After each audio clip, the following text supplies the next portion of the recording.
जोहार। आज के झारखंड शिक्षा समाचार में आपका स्वागत है। आज की पहली खबर के साथ राज्य के जिन इंटर कॉलेजों में पिछले वर्ष सीट बढ़ाई गई थी, उन कॉलेजों को झारखंड एकेडमिक काउंसिल यानी जेक ने इस वर्ष भी बढ़ी हुई सीट पर नामांकन लेने की अनुमति दे दी है। सीट बढ़ोतरी पिछले सत्र के लिए ही किया गया था, पर कोरोना को देखते हुए सीट बढ़ोतरी को इस वर्ष भी बरकरार रखने को कहा गया है।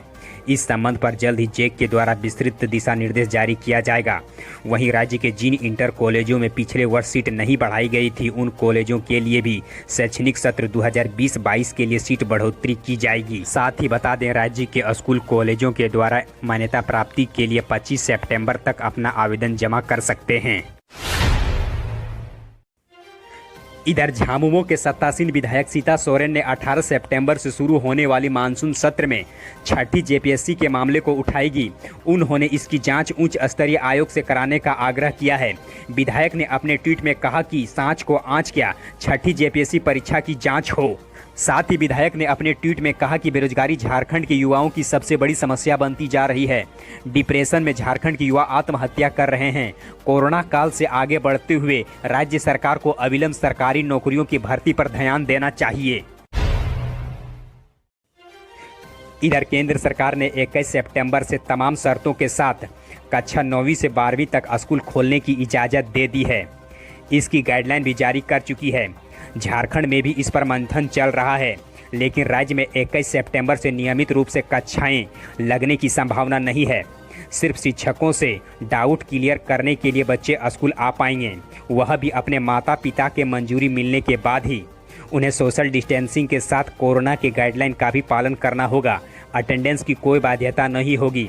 अभिभावक राजी हुए तो अक्टूबर से ऑड और इवेन के हिसाब से 50% बच्चों के साथ स्कूल शुरू किया जा सकता है। इधर राज्य के माइनिंग सरदार दक्षता परीक्षा पास अभ्यर्थियों के मूल प्रमाण पत्रों की जांच 14 सितंबर से होगी। खान सुरक्षा महानिदेशालय यानी डीजीएमएस ने फरवरी माह में माइनिंग सरदार सदक्षता प्रमाण पत्र की परीक्षा ली थी। इसमें उत्तीर्ण कुल 87 अभ्यर्थियों की प्रमाण पत्रों की जांच 14 से 16 सितंबर तक होगी। मूल प्रमाण पत्रों की जांच के लिए मानक संचालन प्रक्रिया भी निर्धारित कर दी गई है। साथ ही जानकारी के लिए बता दें, कोरोना संक्रमित या कंटेनमेंट जोन में रहने वाली अभ्यर्थियों के प्रमाण पत्रों की जाँच नहीं की जाएगी। उनके नेगेटिव होने या कंटेनमेंट जोन से हटने के बाद ही वे इस प्रक्रिया में शामिल हो सकेंगे।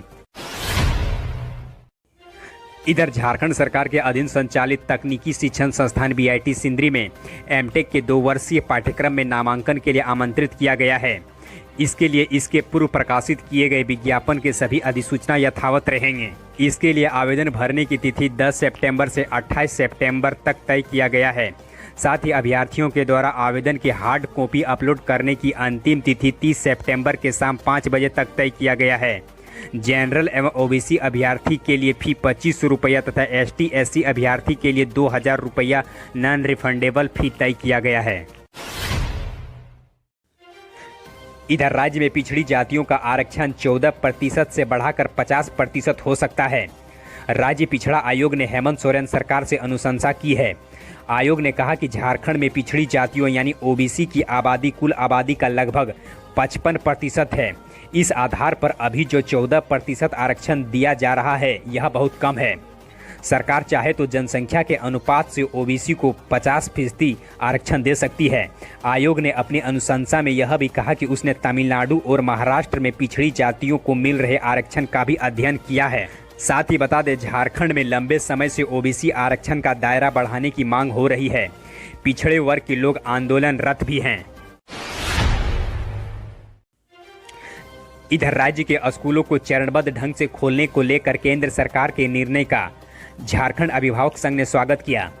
संघ ने कहा कि छात्र हित में ध्यान को रखते हुए वैक्सीन आने तक स्कूलों को केंद्र और राज्य सरकार के गाइडलाइन के तहत ही खोलना चाहिए। साथ ही अभिभावकों पर यह छोड़ देना चाहिए कि बच्चों को कैसे और क्यों स्कूल भेजें। स्कूलों को अस्पताल जैसा व्यवहार नहीं होना चाहिए। बच्चों की सुरक्षा की जिम्मेदारी किस पर होगी? क्लास के दौरान यदि कोई छात्र संक्रमित होता है तो इसके इलाज का खर्च कौन उठाएगा? इसके लिए स्कूल, राज्य और केंद्र सरकार को जवाबदेही भी तय करनी होगी। इधर नेशनल टेस्टिंग एजेंसी यानी एनटीए ने जेईई मेन सितंबर 2020 परीक्षा के आंसर की को जारी कर दिया है। जानकारी के लिए बता दें, जेईई मेंस की परीक्षा 1 से 6 सितंबर 2020 तक चली थी।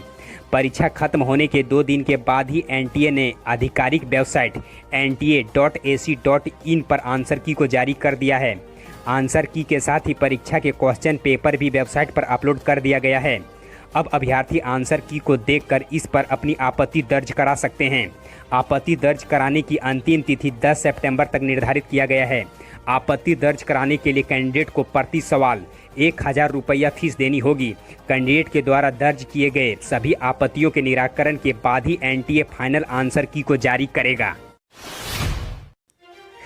इधर यूजीसी ने राज्य के सभी विश्वविद्यालयों और कॉलेजों को निर्देश दिया है कि निःशक्त विद्यार्थियों को नामांकन में विशेष प्राथमिकता दिया जाए। यूजीसी के सचिव प्रोफेसर रजनीश जैन ने राज्य के सभी विश्वविद्यालय कुलपति को पत्र भेजकर सुप्रीम कोर्ट का निर्देश का हवाला देते हुए कहा है कि राज्य के शैक्षणिक संस्थानों में विकलांग अधिनियम की धारा 89 के साथ साथ वर्ष 2016 में किए गए प्रावधानों का पालन किया जाए। विश्वविद्यालय एवं कॉलेजों में निःशक्त के लिए भवन निर्माण एवं सीढ़ियों की सुविधा भी निर्देश में कहा गया है, ताकि उन्हें कक्षा तक पहुंचने में परेशानियां न हो। यूजीसी ने प्रत्येक वर्ष निःशक्त के नामांकन एवं सुविधा प्रदान किए जाने की विस्तृत सूची राज्य निःशक्तता आयुक्त को सौंपने का निर्देश भी दिया है। इधर राज्य में कोरोना जागरूकता टेस्ट पास नहीं करने वाले और इससे संबंधित सर्टिफिकेट नहीं लेने वाले शिक्षक स्कूल नहीं आ सकेंगे। वह न तो बच्चों को परामर्श दे सकेंगे और न ही पढ़ा सकेंगे। यह निर्णय राज्य सरकार ने लिया है। राज्य के सरकारी और निजी स्कूलों में कार्यरत 2 लाख से अधिक शिक्षकों में से करीब 70% शिक्षक ही कोरोना जागरूकता टेस्ट पास करने का सर्टिफिकेट लिया है। वहीं 1.23 लाख शिक्षक ही हैंडवाश चैंपियन टेस्ट में सफल हुए हैं।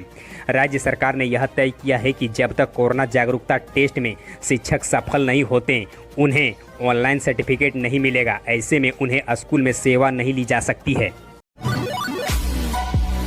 धन्यवाद। यदि आप स्टूडेंट्स हैं तो फिलहाल आप किस परीक्षा की तैयारी कर रहे हैं, और यदि आप शिक्षक या अभिभावक हैं तो आप हमें कमेंट कर बताएं कि आप सरकार से क्या उम्मीद करते हैं, जिसके आधार पर हम आपके लिए अगला अपडेट्स ला सकें। हमारे हौसला को अफजाई के लिए इस वीडियो को लाइक करें और अपने मित्रों के साथ अधिक से अधिक शेयर करें।